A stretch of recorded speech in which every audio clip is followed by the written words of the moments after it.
As I'm working from home today, I had to get on here and make this video for someone. And I just had a therapy session as well.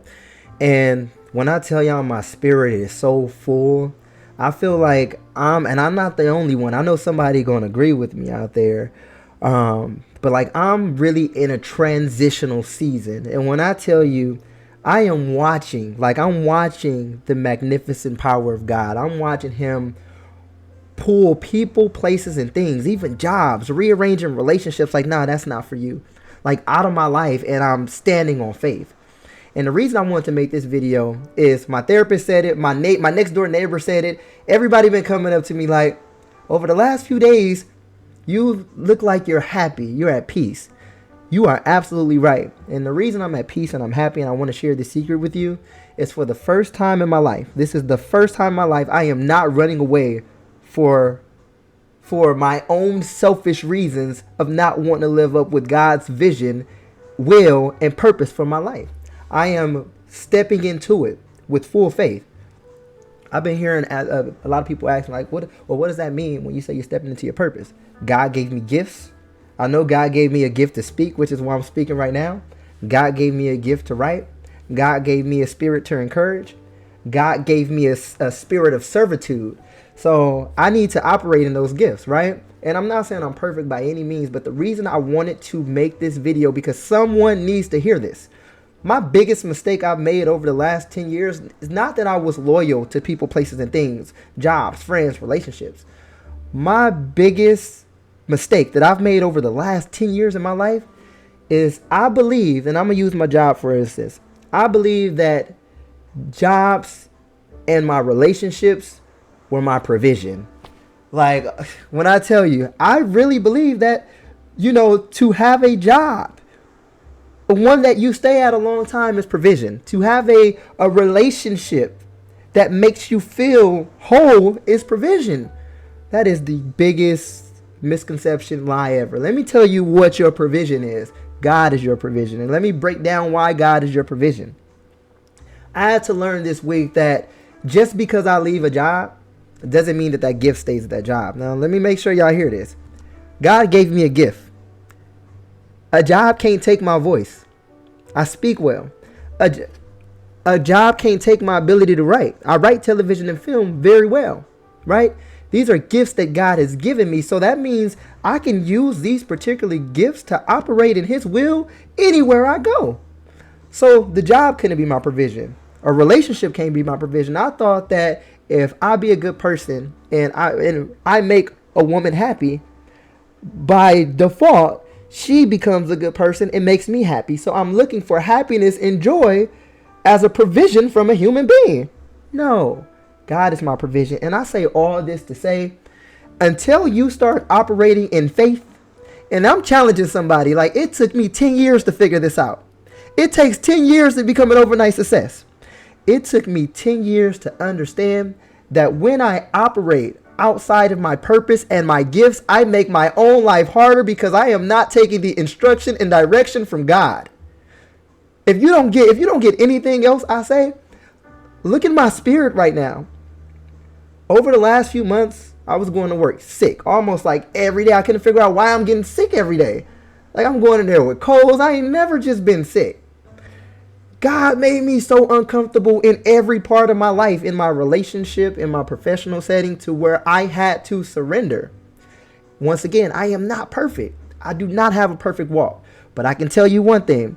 My walk today is more faith-filled and solidified than it was last week. Last week, it was more faith-filled and solidified it was than the week before. I can say that God didn't give me a perfect story, but he gave it to me in incremental steps of progress and to believe and trust in his word. When I tell you, my therapist just commended me. She said, like, you were born to speak. Like, why don't set back up that microphone?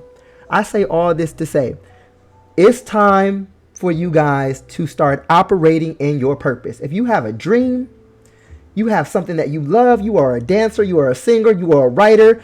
If your dream is to be a mother, if your dream is to be a doctor, whatever that dream is, if you know that your gift is connected to that dream, and you know that that's what God is telling you to do, don't be like me.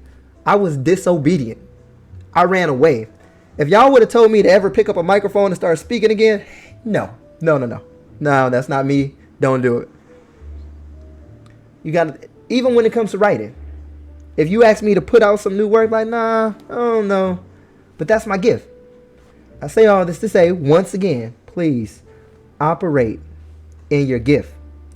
Your gifts will make room for you. That is your provision. If you are doing what you love and you are operating in your gift and you are operating in the will of God using that gift, you don't have to worry about your rent. You don't got to worry about your car. Now I'm speaking to somebody about extreme faith, because there's someone out there struggling right now. Like, I don't believe this, because like I got to pay rent next week. I got a car note due now. So what are you saying? No, I'm challenging you. I'm challenging you. I'm challenging you to step out on faith. But faith without work is dead. So step one, and I'm going to make a series out of this. Step one is what I've done is you can't do nothing until you identify what your gift is. I asked a friend yesterday. I said, do you know what your gift is? Like, you're a gift from God. She looked at me and said, no. I don't falter, because for the last 10 years, neither did I, right? I knew what my gift was, but I was consciously disobedient in using it the way God wanted me to use it.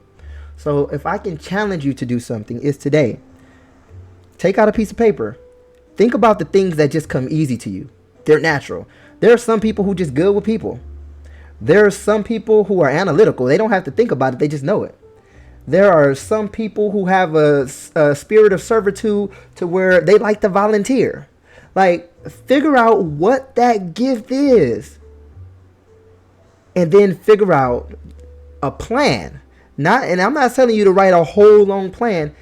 Just write 1 or 2 ways down that you can start using that gift today. It don't have to be big. Me, I'm a writer. I love to write. And if I have to break down my gift, the reason Joseph Rivers is here is to encourage, serve, inspire the lives of others. I want to help people. It don't take me much right now knowing that God gave me a gift to speak and write, to make a video or write a book or write a poem or something that touches people. The good part of that, if I do enough of them, it becomes monetary. And then God just helped you monetize your gift. So when you're thinking about that rent, think about what you could be doing if you operated in your gift, but fear is holding you back.